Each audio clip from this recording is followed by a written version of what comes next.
This is Jesse Barfield, former Yankee, and you're watching Presspass TV.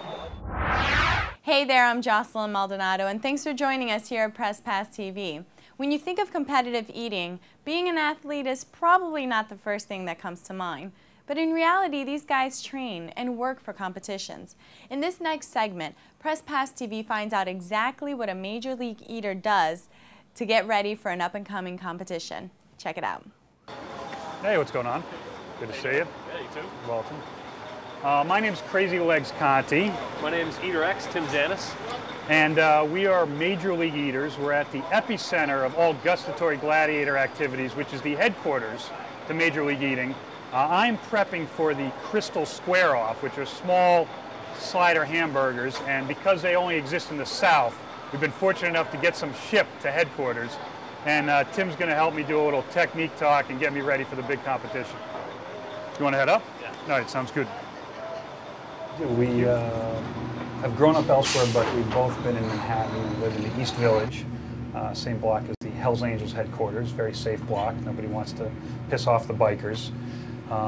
We are banned from several all-you-can-eat buffets, which is unfortunate. So let's take a peek. Oh, very nice. I don't know, you guys might need some water, though. I don't know how we're doing for cups. Oh, yeah? So is Krystal like the usual lemonade, too? Or is this... Yeah, well, it's preferable because it's no calories. Well, very few calories. I mean, it tastes very good, but also you may as well go with a low-calorie drink. You want to be responsible with your beverage, your ABM. I think he's just angling for Krystal Light sponsorship because he goes through so much of it. So Yeah, I've used various sugar-free lemonades in the past. So, and I have used sugary lemonades, too. when you did yours, did you use both hands to dunk one, eat another one? I did, yeah. I found that, you know, honestly, you can, these things come out fairly easily in the boxes, so you don't need, I think when we first started, we were all paranoid about the box. Right. You know, but you don't need two hands to get it out. So I always just was working, you know, dunking one, eating one, you know, almost an assembly line for my hands. All right. And then when I finally switched to the cup approach, I still had plenty of time to, you know, or it was very easy to pick up the cup with one and just to hold the cup all day while I sat there and dunked the burgers and fed myself. All right. Well, and I think for me, like a good pace in that first minute might be, what do you think, 7, 8, or? I think you can do more. I feel Yeah? like I've seen All right. you. All right. Well, yeah, this I mean, is 7 or 8 is great, but I think honestly you shouldn't limit yourself, you know, in your head. all right. So it's a 5-second dunk rule. Commissioner Hardy ruled that. I'm thinking I'm going to need 3 or 4 seconds to soak it, and I'm going to go with, you know, manual to oral dexterity. I'm going to have one that I'm eating while I'm dunking the other one. All right. Well, if you want to count me down from 5, that sounds good. So we're going to go 5, 4, 3, 2, 1, start.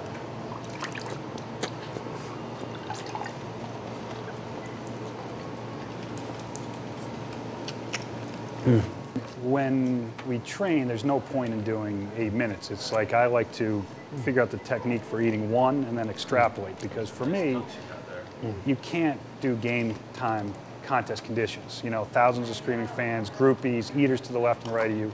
It really is about focusing on your plate and your plate alone. So the notion is go in with pre-visualization, go in with knowing what you're going to do, and then just be in the moment. And that's kind of my goal.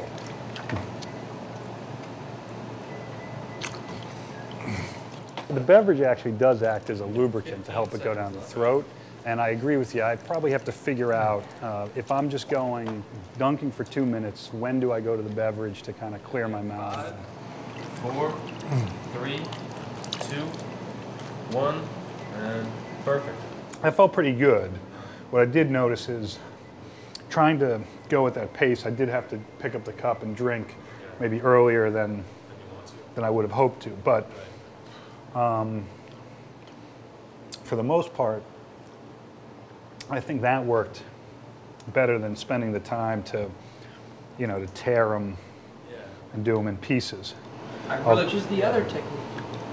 I really believe that if you tear too early, you're wasting time.